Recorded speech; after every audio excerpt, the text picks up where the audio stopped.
శ్రీ గురుభ్యో నమః, శ్రీమాత్రే నమః. మనం కొన్ని రోజులుగా నక్షత్రాల సిరీస్ చెప్పుకుంటూ ఉన్నాం.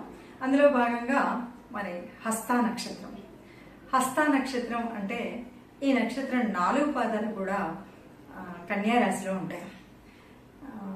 మరి ఈ రాశికి అంటే ఈ నక్షత్రానికి అధిపతి చంద్రుడు, రాశి అధిపతి బుధుడు.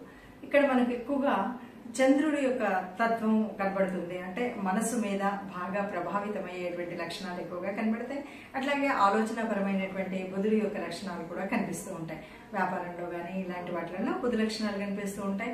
మానసికంగా తల్లితో ఉండేటువంటి సంబంధాలు, ప్రేమతత్వం ఇవన్నీ కూడా చంద్రుడికి సంబంధించినటువంటి విషయాల్లో పడతాయి.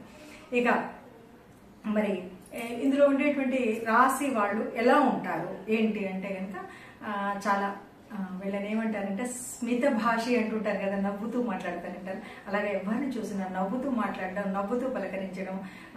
అట్లాగే వీరి శారీరక దారుఢ్యం కనుక చూసినట్టయితే ఈ రాశిలో ఈ నక్షత్రంలో పుట్టిన వారు ఎవరు కూడా పొట్టి వాళ్ళుగా ఉండరు, పొడవరి లేదా నార్మల్గా ఉంటారు.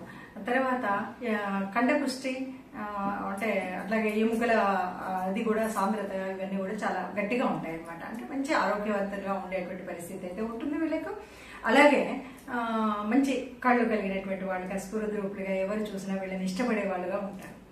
ఇక్కడ వీళ్ళకి ఏంటంటే కామ్యం అయితే ఎక్కువగా ఉంటుంది. ఏవేవో కోరికలు ఉంటాయి. ఎప్పుడు కూడా తృప్తి అనేది ఉండదు, ఎక్కడ తృప్తి అనేటువంటిది ఉండదు.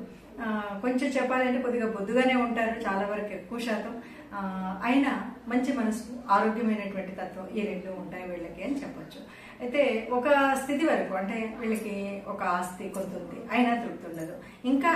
ఇంకా ఏదో కావాలి అనేటువంటి కోరికలు మాత్రం ఎప్పటికప్పుడు ఇంకా ఏదైనా చేయాలి అనేటువంటి కోరికతో ఎక్కువగా ఉంటారు.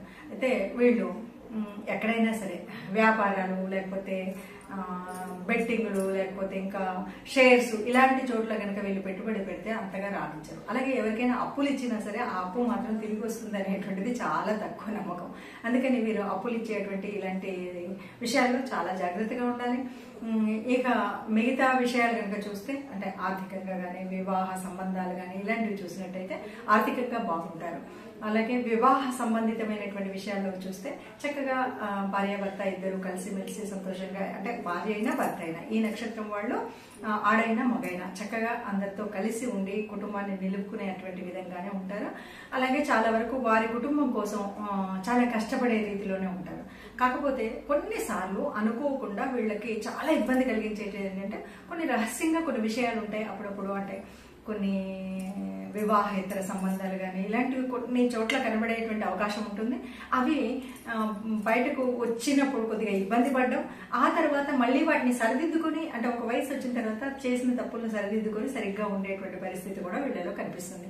ఏది ఏమైనా సరే ఈ రాశి వారికి ఎలా ఉంటుందంటే ఒక మధ్య వయసు వచ్చే వరకు ఒకలాగా ఉంటుంది. మధ్య వయసు నుండి చక్కగా దినదినాభివృద్ధి చెందుతూ ఉన్నతికి వెళుతూ ఉంటారు. ఒక స్టెబిలైజేషన్ అన్నది మాత్రం ఒక వయసు వచ్చిన తర్వాత బాగా వస్తుంది. ఈ నక్షత్రంలో ఉన్నటువంటి వారు ఎవరికైనా సహాయం చేయదలుచుకుంటే తప్పకుండా సహాయం చేస్తారు. అంటే ఏదైనా సరే వాళ్ళ దగ్గర ఉండకపోని వారిని ఎవరైనా అడిగినట్టయితే తప్పకుండా తనకున్నా లేకపోయినా ఇంకొకరికి సహాయం చేస్తారు. అయితే సహాయం చేయడం ఒకంత వరకు చేస్తేనే మంచిది. అంతకు మించి ఎక్కువగా వాళ్ళకి లేకపోయినా ఎక్కడో అప్పులు తెచ్చి అలాంటివి చేయడం అనేటువంటి చేస్తే చాలా ఇబ్బంది పడతారు. ఎందుకంటే వీళ్ళని కొన్నిసార్లు వాళ్ళు జాలి, దయ చాలా ఎక్కువగా ఉంటాయి. కాబట్టి వీళ్ళు ఏదో కొంతమంది ఎలా అంటే వీళ్ళని బాగా వాడుకుంటూ ఉంటారని చెప్పొచ్చు. ఎలా వాడుకుంటారంటే వాళ్ళకి అవసరం ఉంది డబ్బులు, దానికోసం మనకు కొన్ని వీక్నెస్లు ఉంటాయి. ఎందుకంటే సంస్కృతి సంప్రదాయాలు ఇష్టం ఉంటాయి వీళ్ళకు. అందుకని మా నాన్నగారికి అస్సలు బాగాలేదు, మా అమ్మకి ఏదో బాగాలేదని కానీ ఆ అమ్మ నాన్న పెద్దలు కదా అనే ఉద్దేశంతో మనం డబ్బులు ఇస్తే వాళ్ళు కాస్త ఆ డబ్బులు తీసుకెళ్లి ఎక్కడో ఖర్చు పెట్టి జూదాలు అవి ఆడారనుకోండి, తర్వాత ఎప్పుడో తెలుస్తుంది. అప్పుడు మనం చాలా బాధపడుతూ ఉంటాం. ఇలాంటి లక్షణాలన్నీ ఈ నక్షత్రంలో ఉంటాయి. అంటే కొంతమందికి సాయం చేయాలని మనకి ఇష్టం ఉన్నప్పటికీ ఆ సహాయాన్ని దుర్వినియోగం చేస్తే చాలా కోపంతో ఉంటారు, చాలా కోపం వస్తుంది. తదుపరి ఇంకొకరికి సాయం చేయాలన్నప్పుడు ఆలోచిస్తూ ఉంటారు. ఇది వేరే నైజం. ఏది ఏమైనా సరే చక్కగా కుటుంబాన్ని, పిల్లల్ని, వాళ్ళ అభివృద్ధిని చక్కగా చూసుకునేటువంటి, ప్రేమగా చూసుకునేటువంటిది తన కోసం, తన కుటుంబం కోసం చాలా. అట్లాగే తనకు స్నేహితులు ఎక్కువగా ఉంటారు. ఎందుకంటే ఎప్పుడు నవ్వుతూ ఉంటారు కాబట్టి చాలా, అంటే ఫాలోవర్స్ అంటారు కదా, చాలా మంది ఫాలోవర్స్ ఉంటారు. ఎప్పుడు కూడా మంది, మార్బలం, బలగం, బంధువులు ఇలా ఉండాలన్నదే వీరికి ఆశ కూడా. అయితే కొన్నిసార్లు వీరు చూపెట్టే ప్రేమను కొంతమంది ఆ పని పడలేదు అందుకే వస్తున్నాడు అనే విధంగా కూడా కొన్నిసార్లు చూస్తారు. అప్పుడప్పుడు అలాంటి పనులు వచ్చినప్పుడు, అలాంటి విషయాలు వచ్చినప్పుడు కాస్త మనసు చూపుమంటుంది, మళ్ళీ సరిదిద్దుకుంటారు, మళ్ళీ ముందుకు వెళ్తూనే ఉంటారు.